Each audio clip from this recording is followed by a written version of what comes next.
Class room PSCയിലേക്ക് സ്വാഗതം. CPO rank ലിസ്റ്റിൽ വന്ന് അപ്പോയിന്റ്മെന്റ് ഓർഡർ ഒക്കെ ലഭിച്ചതിന് ശേഷം ജോയിനിങ്ങിന് പോകുമ്പോൾ തീർച്ചയായിട്ടും കൊണ്ടുപോയിരിക്കേണ്ട കുറച്ച് ഡോക്യുമെന്റ്സുകളുണ്ട്. അത് എന്തൊക്കെയാണെന്ന് ഷെയർ ചെയ്യുന്നതാണ് ഇന്നത്തെ വീഡിയോ. ഈ ഡോക്യുമെന്റ്സുകളുടെ എല്ലാം ഒറിജിനലും കോപ്പിയും നിങ്ങൾ കൊണ്ടുപോകാനായിട്ട് ശ്രദ്ധിക്കുക.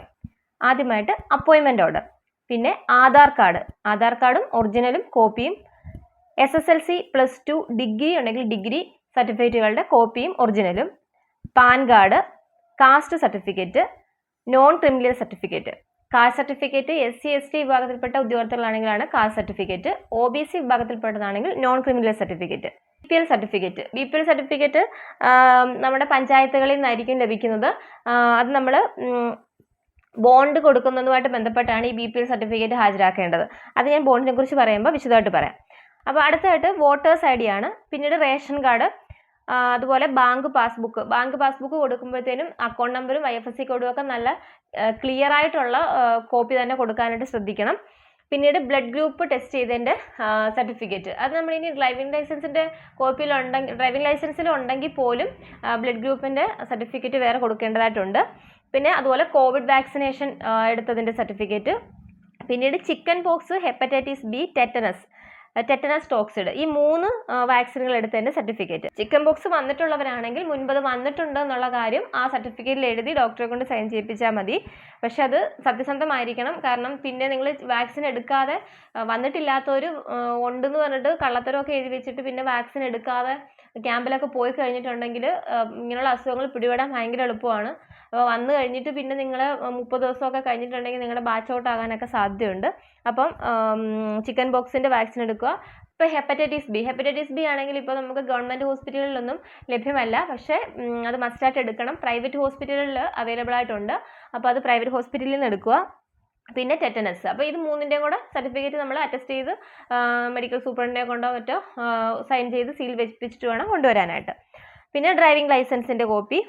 പിന്നീട് നിങ്ങളിപ്പോൾ ഒരു ഗവൺമെൻറ് എംപ്ലോയി ആണെങ്കിൽ റിലീവിംഗ് ഓർഡർ, ആ സ്ഥാപനത്തിൽ നിന്നുള്ള ഡിപ്പാർട്ട്മെൻറ്റിൽ നിന്നുള്ള റിലീവിംഗ് ഓർഡർ കൊണ്ടുവരണം.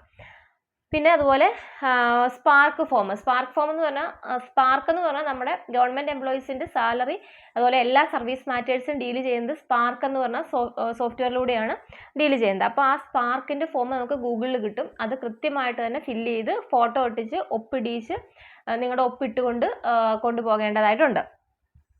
പിന്നെ ഏറ്റവും ഇമ്പോർട്ടൻ്റ് ആയിട്ടുള്ള കാര്യമാണ് ബോണ്ട് എന്ന് പറയുന്നത്. ബോണ്ട് 200 രൂപയുടെ മുദ്രപത്രത്തിലാണ് ബോണ്ട് ചെയ്യുന്നത്. 50,000 രൂപയുടെ ബോണ്ടാണ് വേണ്ടത്.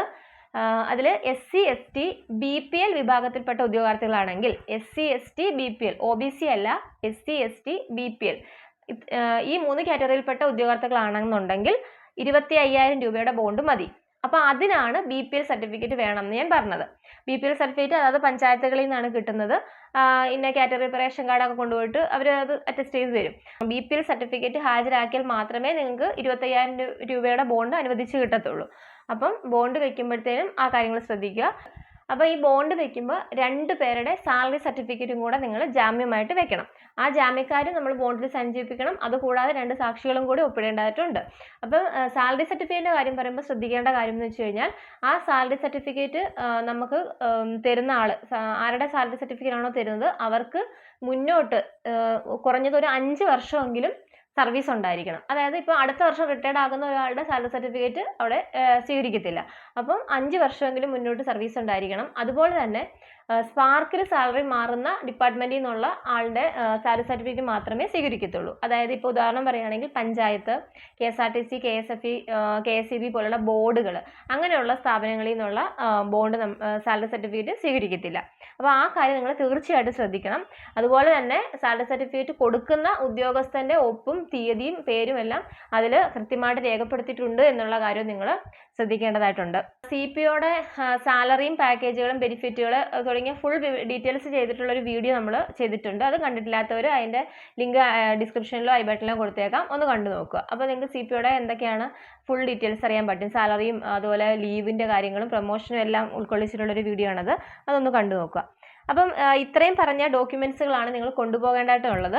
അപ്പോൾ ഇതിൽ കൊണ്ടുപോകുമ്പോൾ ബാക്കി എല്ലാത്തിൻ്റെയും SSLC +2 ഡിഗ്രിയുടെയും ഒറിജിനൽ, അതായത് നിങ്ങളുടെ എഡ്യൂക്കേഷണൽ സർട്ടിഫിക്കറ്റിൻ്റെ എല്ലാം ഒറിജിനൽ അതാത് ഓഫീസുകളിൽ സൂക്ഷിക്കും. ട്രെയിനിങ് കഴിഞ്ഞതിന് ശേഷം അവരത് തിരിച്ചു തരും. ബാക്കിയുള്ള എല്ലാത്തിൻ്റെയും കോപ്പി മാത്രം മതി. സ്പാർക്ക് ഫോം പിന്നെ ഒരെണ്ണേ ഉള്ളൂ. ബാക്കി എല്ലാത്തിൻ്റെയും കോപ്പി മാത്രമാണ് അവിടെ സൂക്ഷിക്കുന്നത്. ഇത് കൊണ്ടുപോകുമ്പോൾ ഇതെല്ലാം ഒരു CD-യിലും കൂടെ ആക്കി കൊണ്ടുപോകാനായിട്ട് ശ്രദ്ധിക്കണം. ഇപ്പം നമ്മുടെ ബറ്റാലിയൻ അങ്ങനെയാണ് ചെയ്യുന്നത്. കാരണം ഫിസിക്കൽ സർവീസ് ബുക്ക് ഇല്ലാത്തത് കൊണ്ട് ഇതുപോലുള്ള ഡോക്യുമെന്റ്സുകളെല്ലാം ഒരു ഫയലിലാക്കി കൊണ്ടുപോവുകയും വേണം. അതെല്ലാം അതുപോലെ ഒരു CD-യിലോ പെൻഡ്രൈവിലോ ആക്കിയും കൂടി കൊണ്ടുപോകുന്നതായിട്ടുണ്ട്. കാരണം അത് നമുക്ക് വേറെ ഫിസിക്കൽ സർവീസ് ബുക്ക് ഇല്ലാത്തത് കൊണ്ടാണ് അങ്ങനെ ചെയ്യുന്നത്. പിന്നെ ഇതൊന്നും കൂടാതെ ഇപ്പം ലേറ്റസ്റ്റ് ആയിട്ട് ഒരു കാര്യം വന്നിട്ടുള്ളതെന്ന് വെച്ചാൽ നിങ്ങൾ യൂറി പ്രൊഹിബിഷൻ്റെ ഒരു ഫോമും കൂടി ഫില്ല് ചെയ്ത് തരണം എന്നുള്ളതാണ്. ഒരു പുതിയൊരു ജസ്റ്റ് ഇങ്ങനെ വന്നിട്ടേ ഉള്ളൂ. അതിനെക്കുറിച്ച് ആധികാരികമായിട്ട് ഞാനിപ്പോൾ ഒന്നും പറയുന്നില്ല. മുൻപുണ്ടായിരുന്ന ഓർഡറാണ്.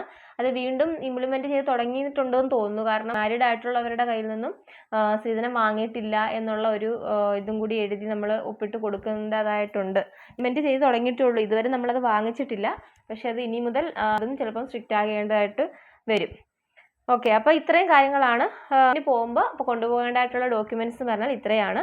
അപ്പോയിൻമെന്റ് order, Aadhaar card, SSLC +2 degree certificates, PAN card, caste certificate, SC ST ആണെങ്കിൽ കാസ്റ്റ് സർട്ടിഫിക്കറ്റ്, OBC ആണെങ്കിൽ നോൺ ക്രിമിനൽ, പിന്നെ BPL ആണെന്ന് തെളിയിക്കാൻ BPL certificate, voters ID, ration card, bank passbook, blood group, വാക്സിനേഷനുകളുടെ സർട്ടിഫിക്കറ്റ്, റിലീവിംഗ് ഓർഡർ, ഡ്രൈവിംഗ് ലൈസൻസിൻ്റെ copy, bond, salary certificate, പിന്നെ 2 photo കൊണ്ടുപോകണം.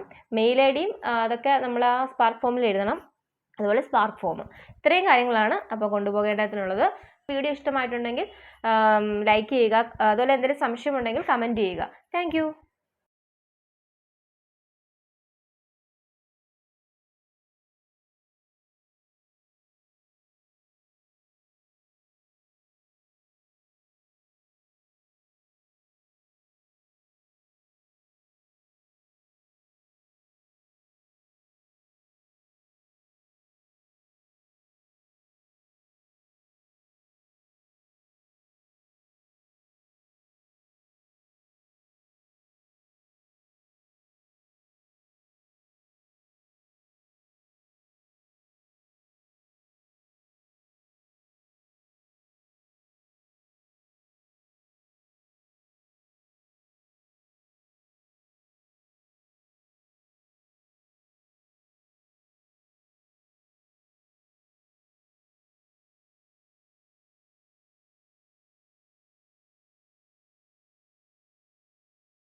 Video ഇഷ്ടമായിട്ടുണ്ടെങ്കിൽ ചെയ്യുക.